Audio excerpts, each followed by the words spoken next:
Ah, imagina uma bebida tipo com a potência alcoólica de um licor mesmo, o amargor cortante daquelas IPAs extremas e, sei lá, a complexidade de um whisky envelhecido em carvalho. É uma mistura que parece até irreal, né? Sim. E hoje a gente não tá falando de uma receita maluca que alguém inventou em casa.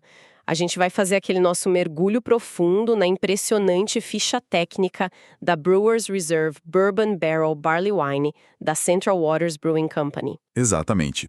E a nossa missão nessa análise é justamente decodificar esses dados, sabe? Tentar entender como essa bebida alcançou esse status de lenda. Porque, olha, fui lendo essa ficha e é tipo ler o currículo de um executivo de alto escalão. Nossa, total. Os números impressionam muito antes da entrevista começar. E falando em números, a gente tem que olhar logo para a espinha dorsal dessa American Barley Wine, porque é assustador. Aham, os dados brutos dela. Isso. A ficha aponta um teor alcoólico, o ABV, de 13,5%. E um índice de amargor batendo na casa dos 80 IBUs. 80? É um salto brutal. Exato. Para quem nos acompanha ter uma ideia, uma Pilsen tradicional, daquelas de churrasco, tem ali cerca de 15 de IBU. É muita diferença. E detalhe, é um produto que segue em produção contínua. São extremos que, no papel, assustam qualquer um.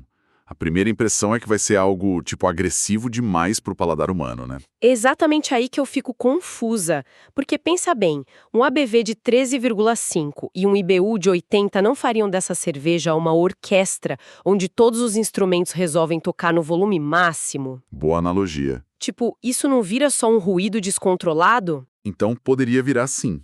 Mas o segredo do estilo Barley Wine é que essa potência toda é, na verdade, uma fundação estrutural totalmente necessária. O alto teor alcoólico gera naturalmente um corpo muito licoroso e um dulçor residual intenso. Ah, o açúcar do malte que sobra, certo. Isso. Se a cervejaria não colocasse essa carga enorme de 80 IBUs ali, a bebida ia ficar enjoativa demais. Quase como um xarope mesmo. Entendi.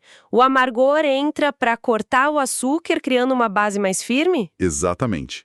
O volume máximo de um lado exige o volume máximo do outro lado para ver alguma harmonia. Que fascinante. Isso traz uma lição incrível, porque elevar todos os elementos proporcionalmente não cria ruído, cria tipo uma nova camada de equilíbrio para quem está degustando. Com certeza.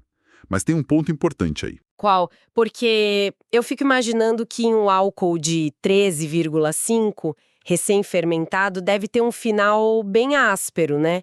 Como eles resolvem isso antes do líquido ir para a garrafa? É aí que entra a magia dos barris de carvalho americanos, que foram usados antes para Bourbon. E a ciência por trás disso explica muita coisa. Não é só jogar a bebida na madeira e cruzar os braços. Tem toda uma reação química acontecendo ali dentro. Tem sim. O álcool tão alto age como um solvente natural. Aí, ao longo dos meses, enquanto a madeira do barril se expande e contrai com as mudanças de temperatura, esse álcool literalmente puxa a vanilina. Uau, ele extrai os compostos. Puxa a vanilina, os taninos e até os açúcares caramelizados que estavam presos nos poros do carvalho desde a época do Bourbon. A madeira funciona, tipo, como um filtro ativo mesmo. Nossa, isso explica perfeitamente as notas ricas de frutas escuras e madeira que a descrição oficial menciona, e o texto deles também destaca que esses sabores se aprofundam com o tempo. Sim, o tempo é crucial. Isso me faz pensar que é uma bebida que exige paciência, tipo, comportando-se quase como um vinho de guarda, sabe? Não deve ser algo para abrir na pressa num fim de tarde qualquer. De forma alguma. O tempo na garrafa continua o trabalho que a madeira começou. Ele pega aquelas arestas mais cortantes do álcool elevado e vai arredondando, fundindo todos os elementos. Tá, eu entendo totalmente a teoria e a química da coisa toda, mas me bate uma dúvida agora. Na prática, o público em geral realmente abraça e compra a ideia de uma cerveja tão extrema assim? Os dados provam que sim. E numa escala bem surpreendente, viu? Sério? Eu imaginava que seria super de nicho. Olha, o veredito da crítica já veio logo cedo, porque eles ganharam a medalha de ouro do Great American Beer Festival de 2008. Mas os números de consumo do público comum impressionam ainda mais. O que as avaliações dizem? A nota média atual é de 4,13.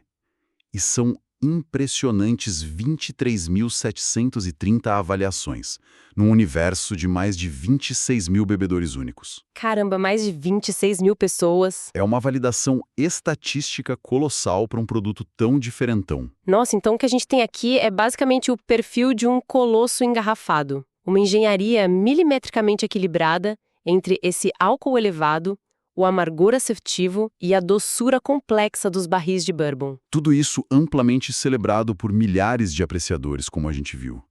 É a prova absoluta de que extremos, quando bem trabalhados, geram obras-primas. Com toda certeza. E já que a fonte afirma que as notas de madeira e frutas continuam se transformando ao longo do tempo na garrafa, fica uma reflexão final intrigante para quem nos ouve. Manda bala. Qual seria a diferença exata na experiência sensorial entre abrir uma dessas garrafas no exato dia em que ela sai da cervejaria, sabe, com todos os instrumentos tocando no máximo? Comparando com uma mais velha. Isso, em comparação com uma garrafa, tipo, esquecida no fundo de uma adega escura por uma década inteira. Será que a fúria da orquestra se transforma num silêncio profundo? Bom, fica o mistério aí para quem tiver a sorte de fazer esse teste um dia. E assim chegamos ao final de mais um episódio do Beer Review, um podcast da Rare Beer Brasil. Aqui, exploramos o universo das cervejas artesanais, com histórias, curiosidades e experiências que tornam cada gole especial. Beer Review, Rare Beer Brasil. Se você curtiu, siga o podcast na sua plataforma preferida para não perder nenhum episódio. Compartilhe com amigos que amam descobrir novos sabores e histórias. Beba menos, mas beba melhor. Até o próximo episódio e saúde!